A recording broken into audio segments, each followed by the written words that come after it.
शिक्षा शास्त्री अनिल सदगोपाल से और इनसे पूछेंगे पैसे और पढ़ाई का रिश्ता। हमारे दूसरे खास मेहमान हैं आर्थिक और सामाजिक मामलों के जानकार लेखक गुरचरण दास। हाल ही में इनकी नई किताब आई है the difficulty of being good और इनसे जानेंगे क्या निजीकरण से ही सुधार होगा। हमारी तीसरे खास मेहमान हैं लता वैद्यनाथन, प्रिंसिपल हैं मॉडर्न स्कूल की और जानेंगे प्राइवेट स्कूल अच्छे या सरकारी स्कूल। हमारे चौथे खास मेहमान हैं सामाजिक संस्था प्रथम के अध्यक्ष माधव चौहान, जानेंगे पढ़ाई के बाजार का सच। इसके अलावा हमारे साथ हैं प्रोफेसर यशपाल और जानेंगे नए बिल में क्या है खास। मुकाबला में कुल मिलाकर 4 दौर। मुकाबला शुरू करने से पहले अभी की सुर्खियां।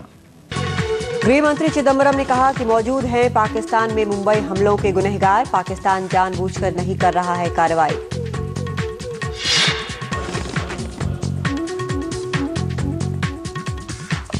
मध्य प्रदेश की विद्युत परिषद में 1700 करोड़ से ज्यादा का घोटाला, बिना टेंडर के निजी कंपनियों से खरीदी बिजली।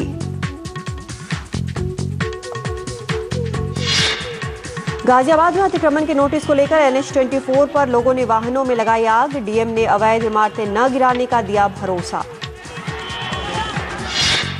वर्ल्ड बॉक्सिंग चैंपियनशिप में भारत की चुनौती बरकरार, प्री क्वार्टर फाइनल में पहुंचे विजेंदर।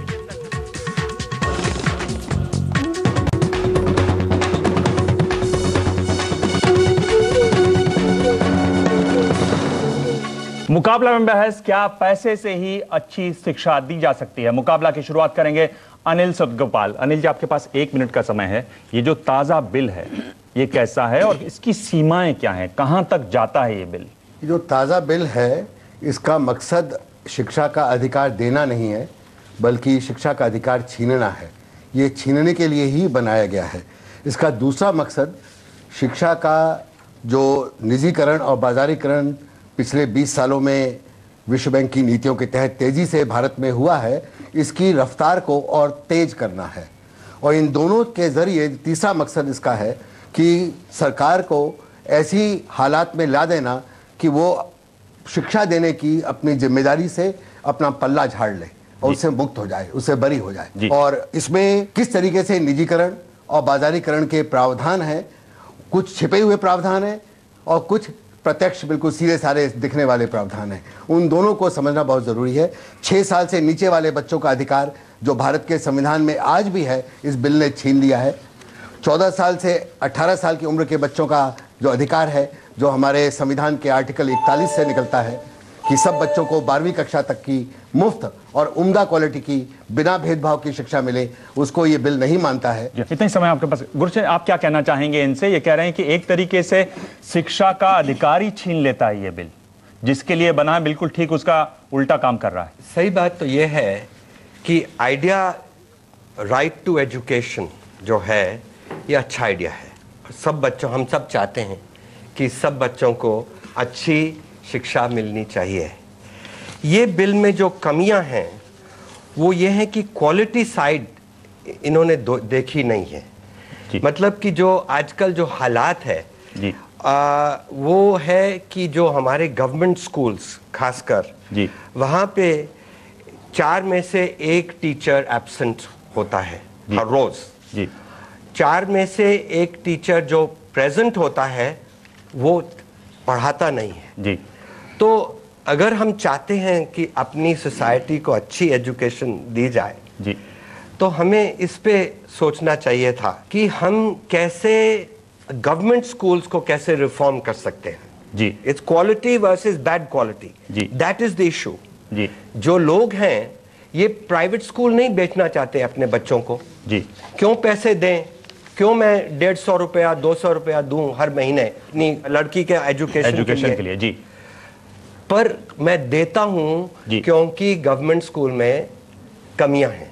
प्रोफेसर यशपाल, आपने अनिल जी की बात सुनी, वो कह रहे हैं कि एक तरीके से अधिकार छीनता है बिल, क्या आप उनकी बात से सहमत हैं? बात यह है कि 60-70 साल के बाद इतनी मेहनत करने से, अनिल जी ने भी मेहनत की, बहुत लोगों ने की, तो कम से कम गवर्नमेंट को ये बनाया कि कुछ तो करिए, इसमें क्या करें कैसा करें। उसमें काफ़ी डिस्कशन हुई कि 6 से 14 साल काफ़ी नहीं है, छोटे बच्चों के लिए होना चाहिए था, पैसे नहीं है, ये नहीं है, वो नहीं है। तो मेरे जैसे लोग हम तो ये सोचने लगे कि 6 से 14 साल तक चलिए, बाद में चेंज किया जाएगा। एक दूसरा ये हक है उनका, अगर कहीं स्कूल नहीं मिलेगा तो गवर्नमेंट को कोर्ट में लिया जाएगा जी। तीसरा कि टीचर क्वालिफाइड होंगे, बच्चों के खेलने के लिए जगह होगी, टॉयलेट्स होंगे और सहूलतें होंगी जी। तो ये अगर करने लगे तो पहली बार होगा कि हमारे छोटे बच्चे एक साथ मुल्क भर में खेल सकते हैं,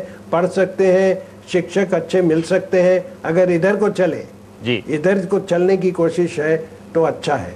अब ये है जिसमें लगता है कि प्राइवेटाइजेशन हो रही है। उन्होंने कहा कि अगर किसी जगह पे स्कूल ना हो और कोई प्राइवेट स्कूल है तो बच्चे का हक है उसमें जाके एडमिशन ले सके, उनको देना पड़ेगा और उसका खर्चा शायद गवर्नमेंट दे देगी। यशपाल जी, मैं आपके पास आऊंगा। आप देखिए कि 1937 में महात्मा गांधी ने कह दिया सबको शिक्षा मिलनी चाहिए। इतने साल हो गए, कहने कुछ तो करो, उस भाव से ये बिल आया है। उल्टा कर रहा है, ठीक उल्टा कर रहा है। ये बहुत बड़ी गलतफहमी है कि ये शिक्षा का अधिकार देने वाला बिल है, क्योंकि शिक्षा का अधिकार तो भारत के संविधान में है। जो बातें प्रोफेसर यशपाल कह रहे हैं वो उम्मीद है उनकी शायद, पर ये हकीकत पर यशपाल जी ये भी कह रहे हैं दूर दराज इलाकों में नहीं कहा सरकार नहीं कर सकती। कहा है, उसमें कहा गया जितने प्राइवेट स्कूल हैं वे इसमें शामिल होंगे 25% बच्चों को एडमिट करने के लिए, और उसके लिए उनका रिएम्बर्समेंट होगा, उनको पैसा दिया जाएगा। कोई कहीं भी हो, ये नहीं कि वहां सरकारी स्कूल है या नहीं, ये तो लिखा ही नहीं कहीं भी, और उनको दिया जाएगा पैसा। पर इससे ज्यादा गंभीर बात यह है उनको पैसा भी दिया जाएगा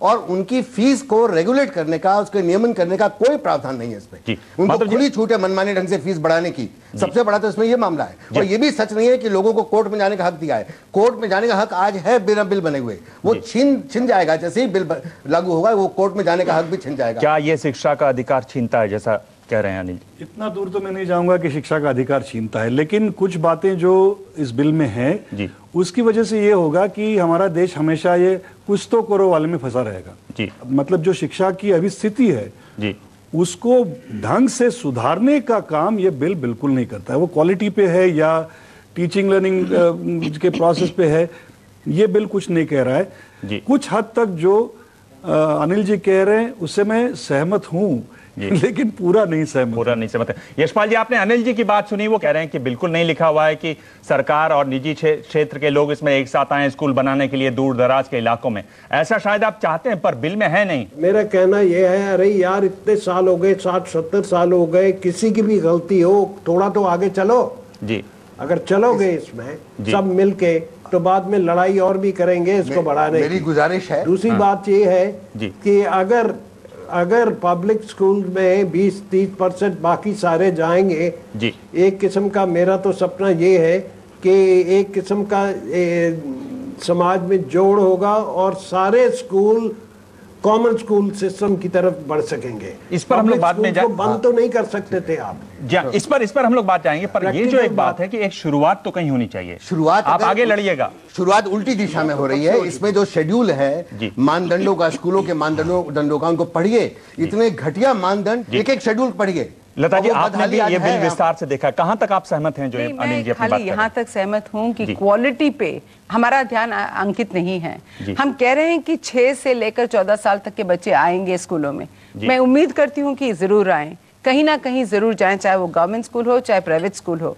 ये दूसरी बात है कि प्राइवेट स्कूल्स पे किस तरह का दबाव पड़ेगा या क्या करेंगे। So I think the entire focus will be कि प्राइवेट स्कूल्स पे कैसे इंटरफेरेंस किया जाए, ना कि क्वालिटी गवर्नमेंट स्कूलों पे कैसे सुधारा जाए। अगर आप यूएन चाइल्ड राइट्स कन्वेंशन को देखें तो उसमें 18 साल उम्र मानी गई है। 14 पर क्यों रुक गए गुरचंद जी? मैं तो जो यशपाल जी कह रहे हैं मैं उसमें सहमत हूं कि let us make a start. भाई शुरू करो कहीं पे। हमें परफेक्शन नहीं चाहिए जी। हमें प्रैग्मेटिकली देखना चाहिए।